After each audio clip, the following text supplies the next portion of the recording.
I'm what you might call an eccentric. I collect odds and ends from things of supernatural and paranormal nature. Haunted movie props. Abandoned animatronics. Hell, I even sleep next to the supposed cursed ashes of a 15th century witch. I keep her urn on my nightstand. So, this mundane, everyday, run-of-the-mill sign should not have caused me as much trouble as it did. Last week, I found out a small cafe by my house that I frequent was closing due to lack of business. I asked if I could keep their open sign as a sort of memorabilia, and the owner agreed. I took it home and stuck it in my living room window, because I thought it looked kind of funny. Everything was fine until tonight, when I began preparing dinner for myself and my girlfriend. She told me she would be over in about an hour, so I started making her favorite dish, when I heard a knock at my door. I left the kitchen and opened the front door, expecting to see my girlfriend. Instead, I was greeted by a man who looked like he should be sitting in the back of a Starbucks, typing away on a $2,000 MacBook about how much he hates capitalism. He looked to be in his early 20s, but dressed like he had just raided his grandfather's wardrobe. He wore small rectangle glasses that sat on the end of his nose, that he couldn't be possibly using to see. A brown cardigan that looked like it had the texture of steel wool, and the matching brown corduroy pants and loafers. "Hi, can I help you?" I asked. "What's for sale?" He spoke in a quiet, calm voice with a slight mischievous-looking smile on his face. I could feel a smirk creeping up on my own face at his question. "Oh, that. It's just kind of a joke, I guess." "A joke?" "Yeah," I said, scratching the back of my neck.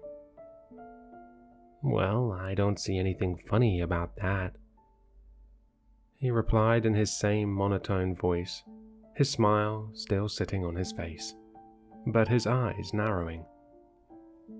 "Come on, show me what you have for sale." "Look, it's getting late, and I was just getting ready for dinner, and show me what you have for sale. Show me what you have for sale. Show me what you have." He started screaming and cut me off. It caught me so off guard I almost lost my balance, and I quickly slammed the door in his face. "What the fuck was that?" I muttered. I started texting my girlfriend about the man as I made my way back to the kitchen. Just as I got back to the stove, I heard another knock at my door. I walked back to the door and, using caution, checked through the peephole this time. I saw a sickly-looking man in a dirty white tank top with a black beanie and sweatpants. He began knocking again as I was opening the door, and it made him jump. "Oh, hey man, all I got is 50 right now, but, I'm good for the rest.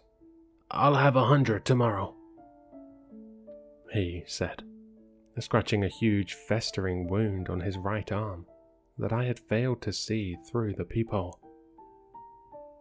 "Wrong house," I said, and I began to close the door.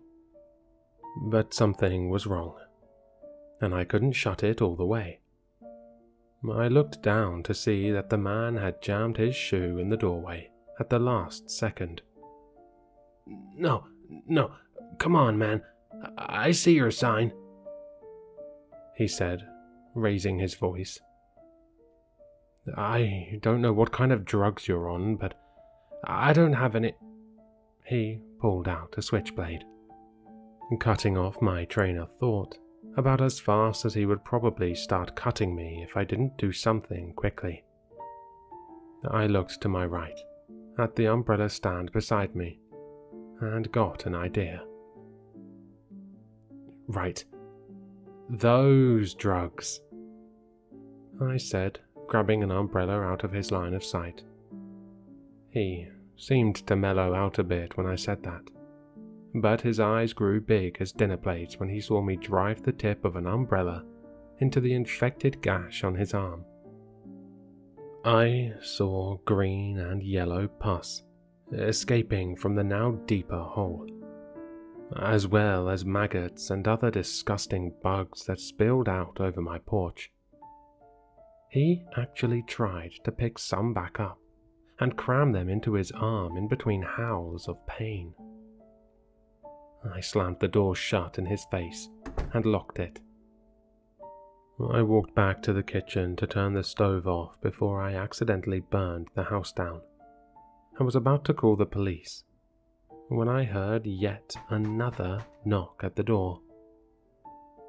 I looked through the peephole again to see an old couple.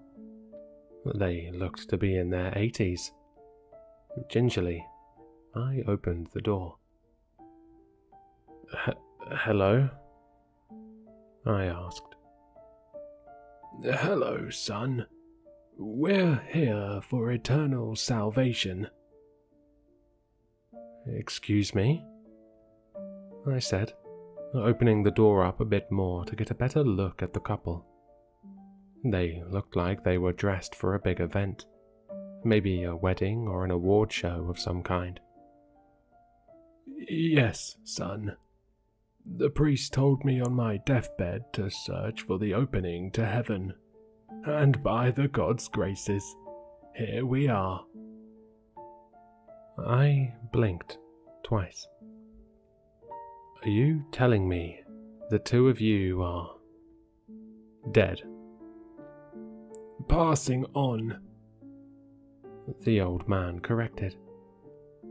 Now, if you will just step aside so we may have a word with Saint Peter, I slammed the door in their faces. This was way too much. Could these people really be dead? That could explain some of the weirdness, but no.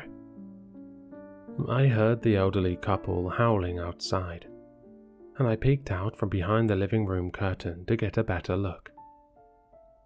A few more people had gathered at my doorstep and were howling now too. Let us in! Open the gates! They chanted. This has been going on for a few hours now. I even ripped the damned sign down and chucked it out of my second floor window into the ever-growing crowd that now stretched down the block. It was starting to look like Woodstock for the dead out there or something.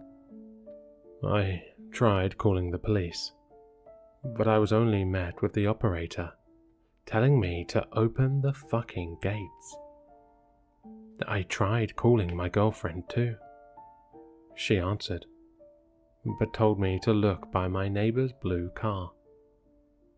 To my horror, I saw her out there among the dead, chanting along with a huge grin on her face. The voices are swimming around inside my head now, and I can't get them out. I don't know what to do.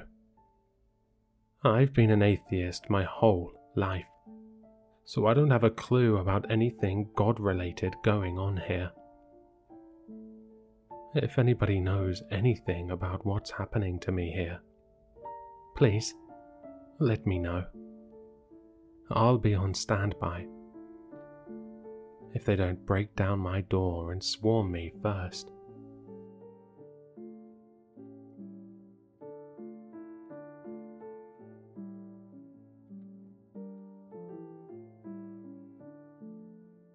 Hello, Sinister listeners. If you've enjoyed this story, then you'll find all the author's information in the description below. For more content, be sure to like, comment, and subscribe to succumb to the sinister.